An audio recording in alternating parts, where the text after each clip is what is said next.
अपने श्री मामती कहे सुख चैन में धनी साथ आए मिलन धनी साथ मिलन साथ जी जागिए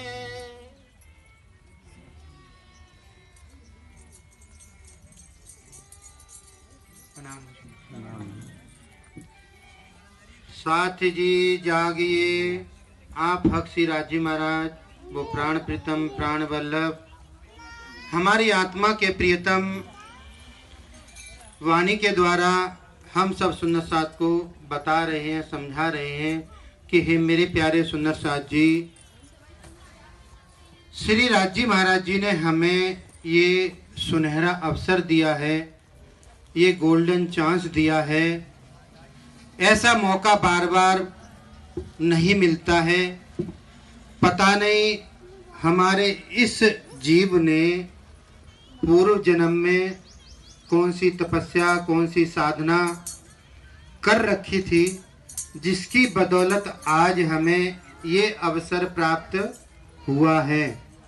सुंदर साथ जी, ये अवसर जो है अनेकों ऋषि महर्षि तपस्वी साधु संत सन्यासी जन तपस्याएं कर करके चले गए, परंतु वो भी इस अवसर को खोजते रहे। उनके नसीब में ये अवसर भी नहीं मिला। क्यों? क्योंकि सुंदर साथ जी, ये जो मौका है ना, इस समय वो पार ब्रह्म अनादि अक्षरातीत सच्चिदानंद हमारी आत्मा के प्रियतम इस नश्वर जगत में हमारे ही बीच में हमारे ही जैसा तन धारण करके हमें जगाने के लिए, हमें अपनी पहचान कराने के लिए और हमारी पहचान कराने के लिए इस वाणी के माध्यम से हमारे बीच में पधारे हुए हैं, आए हुए हैं। यदि हम इस समय भी ये अवसर ये मौका गंवा देंगे तो फिर सुंदर साथ जी ये अवसर दोबारा मिलने वाला। इस संसार के धर्म ग्रंथ भी कहते हैं कि 84 लाख योनि भुगतने के बाद में तब जाकर के हमें मनुष्य तन प्राप्त होता है। और ये एक ऐसा साधन है जिसके द्वारा हम उस परब्रह्म अनादि अक्षरातीत अपने प्रीतम की पहचान कर सकते हैं। सुंदर साथ जी, त्रिदेवा देवी देवता तीर्थंकर अवतार भी मनुष्य तन प्राप्त करने के लिए तरसते रहते हैं और हमें मिल गया बड़े आसानी से। फिर उस पर भी हमें भरत भूमि मिल गई, भरत खंड मिल गया। और फिर सबसे उत्तम बात कि हमें सुंदर साथ का सानिध्य मिल गया और ये वाणी मिल गई। इस वाणी को यदि हम आत्मसात करें और अपने जीवन में उतारें तो सुंदर साथ जी फिर कोई हमें ये नहीं कह सकता कि तुम सोए हुए हो। यदि हमने वाणी को अपने दिल में धारण कर लिया, पहचान हो गई, इसी को तो कहा गया है जागना। ये जो शरीर है हमारे, ये तो सुंदर साथ जी नश्वर जगत के मिटने वाले क्षण भंगुर, जैसे पानी का बबूला होता है ना, बरसात में आपने देखा होगा वो कितनी देर के लिए टिकता है। इसी तरीके से ये जो तन धारण किए हुए ना हमने, ये भी ऐसे ही हैं। नहीं भरोसा खिनका बरस मास और दिन तो भी भूल जात। सुंदर साथ जी बोलो चौपाई सबको याद है किरंतन की है और किरंतन वाणी अवतरित हुई है।